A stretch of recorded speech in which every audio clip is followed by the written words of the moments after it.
భగవంతుణ్ణి స్మరించకే జీవుడు దెబ్బతింటాడు.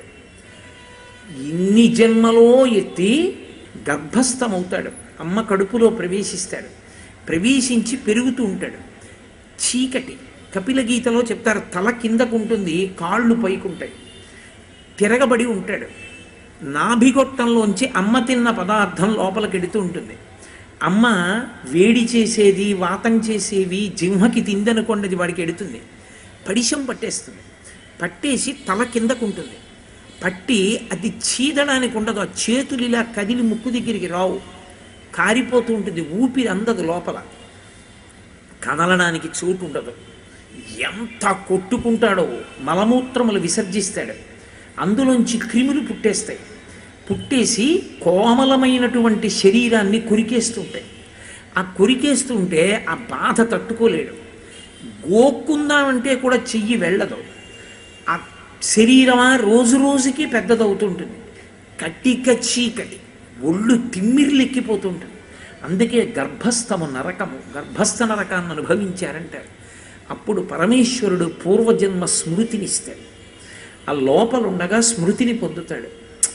ఎన్ని జన్మలు ఎత్తాను, ఏది ఎప్పుడు ఆరాధించాను నా స్వామిని, ఇలా అయిపోయాను, ఎన్ని మాటలు పుట్టాను, ఎన్ని మాటలు శరీరం విడిచిపెట్టాను, మళ్ళీ శరీరం విడిచిపెట్టడం అంత ఖేదం, 1,00,000 తేళ్ళు కరిచినంత బాధ కలిగి స్పృహ తప్పుతాడంటారు.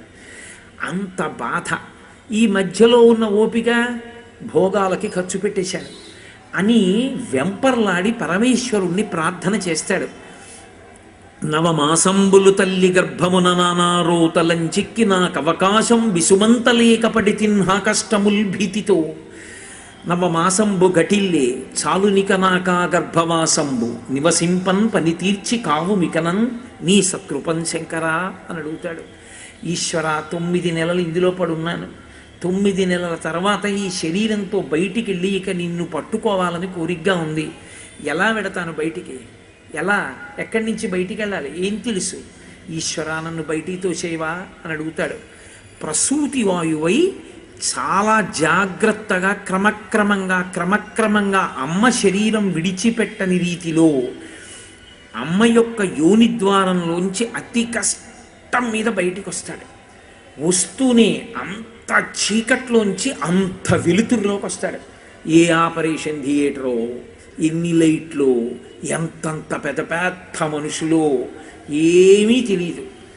ఎంత భయపడిపోతాడో, తొండపిల్ల అంత ఉంటాడు, ఏవేవో చప్పుళ్ళు, ఏమీ తెలియక స్పర్శ అలవాటై తల్లి కడుపుకి దగ్గరగా వెళ్ళి పడుకుంటాడు.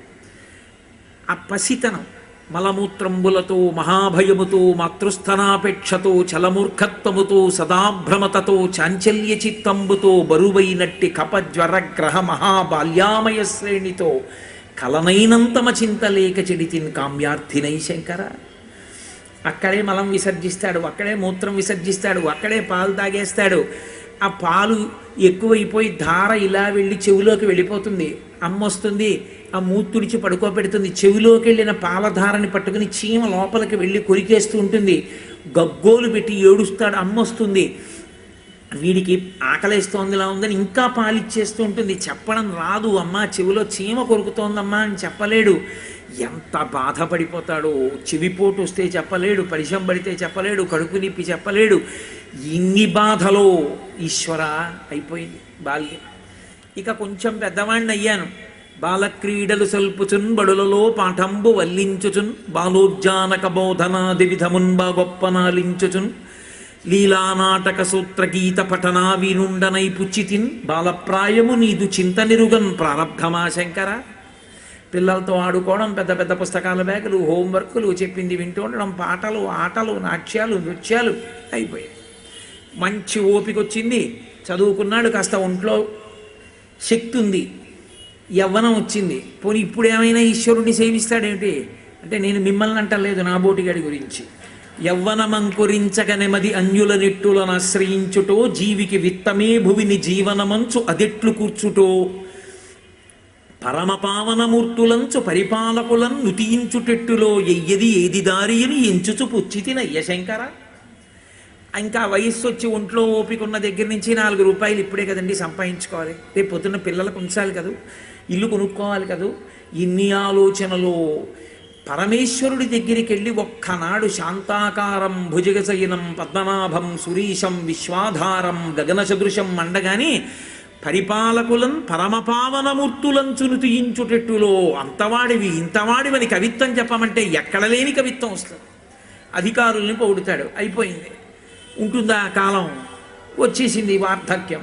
వార్ధక్యంబున మోహమూర్ఖతలచే వాతాది రోగాలచే అర్ధధ్యానముచే మహాభ్రమతచే వాత్సల్య చిత్తంబుచే వ్యర్థంబై చెడు వాక్ప్రవాహములచే హాస్య ప్రసంగాలచే స్వార్థంబై పరమార్థమై చెడుదులి స్వార్థ ప్రజలు శంకర. ఏవో హాస్య ప్రసంగాలు నేను సర్వీస్లో ఉన్నప్పుడండి అంటాడు. ఎవరు అడిగాడు నిన్ను? అక్కర్లేనివన్నీ మాట్లాడడం. సీనియర్ సిటిజన్కి 1% 0.5% ఇంట్రెస్ట్ ఎక్కడ ఎక్కువ, అదే తాపత్రయం. ఇక్కడ డిపాజిట్ క్యాన్సిల్ చెయ్యి, అక్కడ డిపాజిట్ చేయను, అయిపోయింది. ఆఖరికి వెళ్ళిపోయే సమయం ఆసన్నం అయిపోయింది. లోపల నుంచి జీవుడు లేచిపోతాడు. ఆ వెళ్ళిపోయేటప్పుడు జీవుడతి కంపిత చిత్తత నీకుచునుండవో నాయనయంచు ఎచ్చు నిజ నందన నందినులైన కాని కందోయిని భస్మముల్ తొలుత దుఃఖమహాంబుదు సొచ్చి పత్నియం కాయము వీడి రారు కదా చేసిన కర్మము పుణ్యము తప్ప శంకర. ఆఖరికి శరీరం విడిచిపెట్టి జీవుడు వెళ్ళిపోతుంటే వచ్చేవాడెవడు? ఎవడు రాడు. కింవా నేన ధనేన వాజిగరిభి ప్రాప్తేన రాజ్యేన కిం కింవా పుత్ర కళత్రమిత్ర పశుభిర్దేహేన గేహేన కిం జ్ఞాతైతక్షణభంగురం సపతిరోచ్యద్యం మనోదూరత స్వాత్మార్థం గురువాక్యతో భజ భజ శ్రీపార్వతీ వల్లభం అంటారు శంకర భగవత్పాదులు. కొనుక్కున్న కారు కర్రలు తీసుకురావడానికి వెళ్ళి వస్తుంది. దానికి ఏం బాధ ఏమి?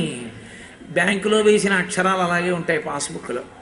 భార్య గుమ్మం వరకు, కొడుకు శ్మశానం వరకు, పైన కప్పిన బట్ట మీటి చాకలి పాలు. ఇంకోటి నేను ఎందుకనాలండి. కాబట్టి రకరకాలుగా వెళ్ళిపోతాయి.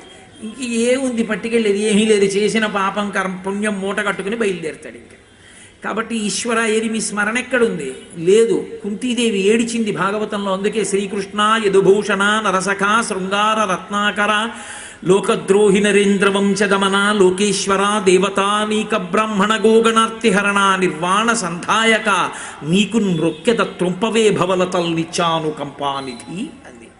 ఛీ, ఈ సంసారికమైన తీగలను తింపేసే తండ్రి, ఎన్నాళ్ళు జన్మలెత్తి ఎన్నాళ్ళు జన్మలు విడిచిపెట్టను. యాదవులందు పాండు సుతులందు నాకు మోహ విచ్ఛేదము చేయుమయ్య ఘనసింధువు చేరిడి గంగభంగి నీపాద సరోజ చింతనముపై మదీయ వృత్తి అత్యాదర వృత్తితో గదియగనట్లు చేయగదయ్య ఈశ్వర అని అడిగింది. మనసు భగవంతుణ్ణి స్మరించడానికి అలవాటు పడి ఉండాలి అని. ఆ స్మరణ నాకు రావాలి, ఆ భక్తి కుదరాలని భస్మధారణం చేసి తిలకధారణం చేస్తాడు. చేసి పునర్జన్మ సిద్ధాంతాన్ని అంగీకరించాను కనుక భగవంతుడు చెప్పినట్టు బ్రతకాలని కోరుకుని చీకటి విడవక ముందే అర్ఘ్యప్రదానం చేస్తూ సంధ్యావందనం చెయ్యాలి. ఆ సంధ్యావందనం చేయడానికి ఆచమనం చెయ్యాలి. ఆచమనం నేను మీతో చెప్పాను, అనుత్తరీయశ్చ, ఉత్తరీయం లేకుండా ఆచమనం చేయకూడదు. కాబట్టి ఆ ఆచమనం చేసేటప్పుడు అమృత మార్గము అంటారు. వేళ్ళు ఇలా పెట్టి తీసుకోవాలి. ఆ తీసుకున్నప్పుడు ఇక్కడ కింది పెదివి తగలాలి. ఎక్కడ పడితే అక్కడ పెదవి పెట్టి జుర్రకూడదు, ఎక్కడ చప్పుడు రాకూడదు. ఆచమనం చేసినా ఆచమనం ఆపినా మధ్యలో ఎక్కడా శబ్దం ఉండకూడదు. చేసినా చేయకపోయినా ఒకలాగే ఉండాలి. అంటే కొత్త శబ్దం ఉండకూడదు, అంత నిశ్శబ్దంగా ఉండాలి ఆచమనం చేస్తే. కింది పెదివి ఒకటి తగలాలి తప్ప పై పెదివి తగలకూడదు. అమృత మార్గం అంటే అరిచేతికి చిట్ట చివర కింది పెదివిని తాకించి పైకెత్తి పుచ్చుకోవాలి. పుచ్చుకున్నప్పుడు 3 మార్లు పుచ్చుకోవాలి. ఎక్కువ నీరు పుచ్చుకోకూడదు. మినపగింజ మునిగినంత నీరు మాత్రమే పుచ్చుకోవాలి లోపలికి. గుటక లోపలికి వెళ్ళిపోతే తప్ప రెండోసారి ఆచమనం చేయకూడదు. గుటక దిగిపోవాలి. ఓం కేశవాయ స్వాహ, ఓం నారాయణాయ స్వాహ, ఓం మాధవాయ స్వాహ, ఈ 3 నామాలతో చేస్తారు. మీరు గమ్మత్తు ఏమిటంటే అసలు ఏ 16 నామములను మనం పూజ ప్రారంభంలో స్మరిస్తామో అందులో రామనామం ఉండదు. దాని గమ్మత్తు అది. ఏమీ రామనామం అంత గొప్పది కదా, తారకం అని చెప్తాం కదా, రామనామంతో ఎందుకు చేయకూడదు ఆచమనం? ఓ రామాయ స్వాహ అని పుచ్చుకోకూడదా? పుచ్చుకోకూడదు. రామనామం చాలా గొప్పదే, తారకమే. కానీ ఆ 3 నామాలతోటే చెయ్యాలి ఆచమనం. ఎందుకు చెప్పారంటే విష్ణు సహస్రనామ స్తోత్రంలో శ్రీ మహావిష్ణువుకి ఎన్నో నామాలు ఉన్నాయి. ఎన్ని నామాలున్నా ఏ నామాన్ని ఆచమనానికి వాడరు, ఈ 3 నామాలే వాడతారు. కారణం ఏమిటో తెలుసా? మనిషికి పరమేశ్వరుడు ఒక అపురూపమైనటువంటి పరికరాన్ని ఇచ్చి పంపించాడు. ఆ పరికరాన్ని సద్వినియోగం చేసుకున్నవాడు పరమేశ్వరుణ్ణి చేరిపోతాడు. అదే స్వరపేటిక కంఠంలో పెట్టాడు. ఆ స్వరపేటిక అరిగిపోకూడదు. ఆ స్వరపేటిక సక్రమంగా ఉందనుకోండి మాట్లాడతాడు. మాటల చేత దేవతలు మన్నన చేసి వరంబులిత్తురున్, జిహ్వాగ్రే వర్తతే లక్ష్మీ జిహ్వాగ్రే మిత్రబాంధవాః, జిహ్వాగ్రే బంధనం ప్రాప్తి జిహ్వాగ్రే మరణం ధ్రువం. భగవన్నామని చెప్పి తరించిపోతాడు.